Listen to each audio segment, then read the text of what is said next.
አሳዛኝ ዜና ከወደ አረብ ሀገር ተሰማ። ሰላም ሰላም ውድ ቤተሰቦች እንዴት ናችሁልኝ? ሁሉ ሰላም ሁሉ መልካም ከኔ እግዚአብሔር ይመስገን ሁሉ ሰላም ሁሉ መልካም ነው። ዛሬ ደግሞ በአዲስ ቪዲዮ ወደ እናንተ ቀርቤላችኋለሁ ማለት ነው። ውድ ቤተሰቦቼ የዛሬው ቪዲዮ ምን ይመስላል መሰላችሁ? በጣም ያሳዝናል ልላችሁ ነው ላላችሁ ነው እና ማለት ነው። ዛሬ እኔ ያየሁትን ቪዲዮ ለእናንተ ለማጋራት መጣሁ ማለት ነው። የምር በጣም ስለተበሳጨውና ስለነደደኝ ነው። በጣም ነዶኛል፣ ተበሳጭቻለሁ ማለት ነው። ለምን አትሉኝ? እና ሀቢባ ተብዬዋ አረብ ሀገር የምትኖሪ ዳቦ ገዝቼ የምበላበት አጣሁ፣ ብር አጣሁ እያልሽ የአንድ ብር ቂጣ ገዝቶ መብላ አጣሁ እያልሽ የምታለቅሽው ምን ነካሽ? ምን ነካሽ እንዲህ ማርያምን? አሁንስ ልመናን ማለት ነው ልመናን መክበሪያ ልመናን እንትን ማለች አደረጉ። ዝቅ ብለሽ አረብ ቤት ለምን 500 ብር አይሆንም? ሰርተሽ አበይም እንዴ? ለቤተሰብ ባተርፊ፣ ለሌላ ባተርፊ፣ ለራስሽ ለሆነ ለነገሽ አላማ ባይኖርሽ ቢያንስ ሆድሽን ዝቅ ብለሽ የመዳምን ሽንት ቤት አጥበሽ ሰርተሽ ቢ ነው የምለው እኔ እንደራሴ። ምክንያቱም አሁን ላይ እሷ ምን ታመካኛለች? በድምፄ ነው በምኔ ነው ስላለች። ይህንን የምትለው ለምንድን ነው? የሆነ ምክንያት ለመፈለስ። እያንዳንዳችሁ አሁን ቲክታክ ላይ ከመስኔ ተብዮች ምን ተብዮች ዝቅ ብላችሁ መስራት አትፈልጉም። ዝቅ ብላችሁ መስራት አትፈልጉም። እውነታውን ስነግራችሁ የሆነ ትልቅ ደረጃ የደረሳችሁ መስላችኋል መሰለኝ። እያንዳንዳችሁን እኮ እናውቃለን። ቪዲዮ 1 ደቂቃ 10 ደቂቃ ስለሰራችሁ የሆነ እኔም እዛውን መዳን ቤት እየሰራው ማለት ነው ለ5 ደቂቃ ወጣ ብዬ ሽቀርቀር ብዬ ከሰራው አምሮብኝ ተዋብኝ ምናምን እየኖርኩ አይደለም። እኛ በውስጣችን ብዙ ነገር አለብን። ማንኛችንም የተመቻቸው ህይወት ጥሩ ህይወት ላይ ቁጭ ብሎ መስራት እንፈልጋለን። ግን ስላልተመቻቸልን ነው እንደዚህ የምንሆነው እያንዳንዳችሁ ማለት ነው። አንዳንድ ጊዜ የምታደርጉትን የምትሰሩትን ነገር እወቁ ነው የምለው። እንዴ ሚዲያ ላይ በሆነ አጋጣሚ በቃ የሰው ልጅ ሀብታም መሆን በቃ በሆነ ነገር እያጭበረበሩ ሀብታም መሆን። እያንዳንድሽ አሁን ሀብታም ነኝ፣ ቤት አለኝ፣ ሱቅ አለኝ፣ መኪና አለኝ፣ አፓርታማ ላይ ድርጅት አለኝ የምትይው ፍጥረት የመዳም ብር ልጆች ብር እየሰበሰብሽ እያመጣሽ እየበላሽ ነው። እናንተም ገንዘባችሁን ያዙ። የሚረዳን የማይረዳን ለይታችሁ ወቁ። አሁን ሀቢባ እጅ አላት እግር አላት ጤናማ ናት። በቲክቶክ ብከዱ ፈመስራት አንድ አበባ 2 አበባ ብላ ራሱ ጌም ተጫውታ ራሱ ስንቶች ጌም እየተጫወቱ እየተዳደሩ እንኳን ለራሳቸው ቀርቶ ቤተሰቦቻቸውን ህይወታቸውን እየቀየሩ ባለመኪና ባለቤት የሆኑት እኮ አበባ እንትን እያሉ ነው። አንቺ ራሱ ታዋቂ ነሽ፣ ብዙ ፎሎወር አለሽ፣ ብዙ ሰው ያውቅሻል። ለምን ተማልቀስ እንትን ከማለት ቢያንስ ለዳቦ እንኳን ለምን አትለምንም? ለምን ጌም አትጫወችም? አጫውቱ ቢያንስ ትልቅ ቲክታክ የምትጫወቱ አጫውቱ ብለሽ አጫውቱኝ። እኔም እንደናንተ እየሰራሁ በቃ የመጫወት ጌመር መሆን እፈልጋለሁ አጫውቱ ብለሽ ቪዲዮ ስሪ። እኔ እውነታውን ልምከርሽ፣ እኔ እህትነቴ ልምከርሽ እህቴ። አንቺ አሁን ማለት ነው ጌመሮች አሉ፣ ደስ ተጫዋቾች አሉ፣ እነሱን አጫውቱኝ። እኔም እንደናንተ እናንተ አሁን ይሄ እየሰራችሁ እኔም እንደናንተ እንደዚህ እየሰራሁ መኖር እፈልጋለሁ አጫውቱኝ ብለሽ አንቺ ደግሞ ቅጣትሽን በስነ ስርዓት እየተቀጣሽ ሰጥለጥ እያልሽ ምናምን ስሪ። ይሄን ምክር መክርሻለሁ። ቁጭ ብለሽ እንደዚህ ምናምን እንትን ማለት ከፈለግሽ ማለት ነው። አይ ካፊ ደግሞ መዳም ቤት ሰጥለጥ ብለሽ ገብተሽ በ1000 ብር ራሱ ብትሰሩ የትና የት ነው? ቅባት ከነሱ፣ ሻምፖው ከነሱ፣ ምግብ ከነሱ፣ የቤት ኪራይ ከነሱ። ያችን 1000 ብር እንደውም ቆጠባ ነው የምታረጊው ገብተሽ ብትሰሪ ማለት ነው የሚያዋጣሽ። እንደ ማንኛውም ሰው አውቃለሁ 11 ዓመት አረብ ሀገር ሰርተሻል፣ ብር ለምን የለሽም ማለት አልችልም። ምክንያቱም እያንዳንዳችን ለቤተሰቦቻችን ምናምን የምንረዳለን። እኔ እኮ አንቺ ተስፋ የቆረኩት ምን እንደሆነ ታውቂያለሽ?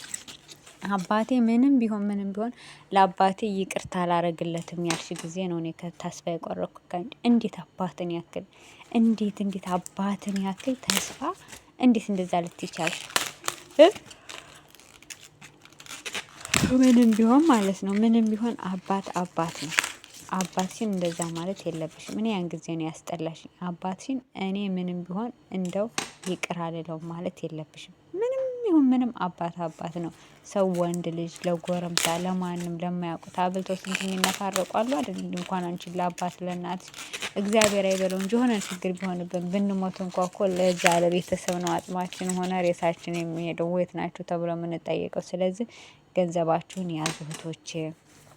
ብሰጡም ቤተሰብ የበላው ይሻላል። እና አንድ በቤተሰብ አንድ የሚቸግሮኛል ጎዳና ነው ልወርቅ ነው እያልሽ እያማኝሽ የሆነ ማማሃኛ ነገር ምናምን አትፈልጊ። እኔ እንደውም አሁን ቤት ራሱ ነው እኔ ጋር ተቀመጭ እኔ በላሁትን ትበያለሽ ስራ እስከምታገኝ ድረስ እያሉ ራሱ ብዙ ሰዎች እያሉሽ ነው። ስለዚህ ከእንደዚህ አይነት ነገር ውጪ። እኔ ይቅርታ አድርጉልኝና እንደዚህ ለምናችሁ እንደዚህ እኮ ናችሁ ቢያልፍላችሁ እንኳን የኢትዮጵያ ሕዝብ መልሶ ነው የሚበላችሁ። ምን እንደሚሏችሁ እኛ እኮ ለምና እንደዚህ አለች በዛ አለፈላት ይኸው አሁን እንደዚህ እኮ ነች ነው የሚሉሽ። ማንም ሊረዳሽ አይችልም። ስለዚህ ለማንም ሕዝብ ችግርሽን ወይ የሆንሽውን ነገር ማስረዳት ምንም የሚጠበቅብሽ ነገር የለም ማለት ነው። ስለዚህ ስራሽን ስሪ።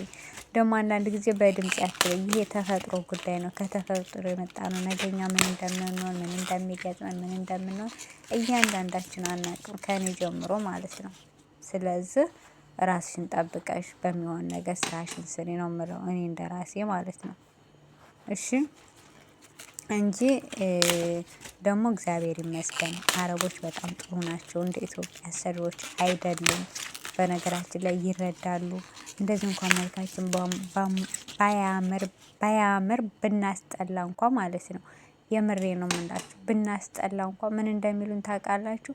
በቃ ቆንጆ ናት እንደዚህ ስሪ ምናምን ነው እንጂ ምን አይጸየፉን። ምግብ እንኳን በላይ የእውነት አረቦች እኮ ከምሬ ነው የምላቸው። ውጭ ዜጎች እኮ በጣም ምርጥ ናቸው ማለት እኛ ኢትዮጵያውያኖች የራሳችንን ዜጎች እንኳ የሆነ ነገር ወይ ጠቆር ከሆኑ ይመልካቸው እሺ ደግሞ እሱ የሰራችሁ የሆነ እንጸየፋለን። እንደዚህ የምንል ከእንደዚህ ካለ ህብረተሰብ የወጣና እውነታውን በቃ እውነታውን ስናወራ እንጂ እንደዚህ እንትን አትበይና እግዚአብሔር አንዳንድ ጊዜ የሆነ ነገር አሁን አንቺ ለምሳሌ ስራ ልሳካ ብሎሻል እንደዚህ የሆነ ነገር በፊት በጣም መድኃኒት ጥሩ ሲሰሪ ነበር እንደዚህ የተለያየ ነገር አይደል። እግዚአብሔር ደግሞ ወደዚህ ያመጣሽ አንቺ ሊያስተምርሽ ልትማሪ ነገ ትልቅ ደረጃ ትደርሻለሽ። በቃ ተስፋ ለመቁረጥ ነው። የሰው ልጅ ተስፋ አይቆርጥም። እንደውም እኔ ነጃት በዚህ በኩል በጣም አመሰግናታለሁ። በጣም ጎበዝ ልጅ ናት። ለአንቺ ራሱ እሷ አፍተሻታ 3 አመት እስር ቤት ገብታ ከዛ በሊቢያ መጥታ ስንት ተሰቃይታ መዳም ቤት አላሰራ ብለዋት እሷ እንደዚህ እስር ቤት ነበረች እያሉ አላሰራ ሲሏት ነው። ከዛ ምን አባቱ ብላ ቲክቶክ ላይ መጣች። ይኸው እግዚአብሔር የሆነ ምክንያት እዛ እንደውም እነዛ ሰዎች እንዲህ ናት እያሉ ከዛ ቤት ከገባችበት ልትሰራ ቤት ያስወጧት ራሱ አሁን እዚህ መታ ደህና ሀሪፍ ስራ ጀመረች። ደህና ይኸው አሁን ላይ ዘነጥ ብላ ደህና እየለመነች 1 አበባ 2 አበባ አሁን እሷ ልመና ሳይሆን ጨዋታ ነው የሚባለው። ጌም አያችሁ። አሁን በዚህ ብዙ ደህና እየሰራች ደህና ይኸው ራሷን አልፋ ሰዎችን እየረዳች ነው። አያችሁ እንደዚህ ነው። አንቺም እንደዚህ መሆን ያለብሽ እንጂ እያልሽ መንዘላዘሉ ጥሩ ነው ብዬ አላምነው። እኔ ችግር ላለው ሰው አረዳም ብዬ ነው የማምነው። እኔ እንደራሴ ማለት እንኳን እዚህ ስራ ያለበት ሀገር ሰው እንዴት አድርጌ ልምጣ እንዴት አድርጌ ልውጣ በሚልበት ሀገር ተቀምጠን ቀርቶ እኛ ኢትዮጵያ እንኳ ያለ እጅና እግር ያለው ሰርቶ ይብላ የምንል ነው። እና አንዳንዶችም ደግሞ ሊያሽቃብጡ ነው። አንዳንድ አሽቃባጭ ሰው ስለማይጠፋ ለማሽቃበጥ የሆነ ነገር እንትን ለማለት ይሄን አረግልሻለሁ ይሄን አረግልሻለሁ ይሉሻል። የሰው ምክር አትስሚ የኔ እህት። እኔ ልምከርሽ ሰርተሽ ብይ ስሪ። ደሞዝ አትናቂ። በትንሽ ደግሞ ስራ ግቢ። ራስሽን ለውጪ። ትልቅ ደረጃ ድረሺ ነው የምልሽ ማለት ነው እኔ በግሌ እና ራስሽን ጠብቀሽ ስሪ ነው የምለው። እና ውድ ቤተሰቦቼ ላይክ፣ ሼር፣ ኮመንት እያደረጋችሁ የምታበረታቱኝ አብራችሁ ስለነበራችሁ ከልብ አመሰግናለሁ። በሌላ ቪዲዮ እስከምንገናኝ ድረስ ቸር ሰንብቱልኝ። ሁላችሁንም ወዳችኋለሁ። እሺ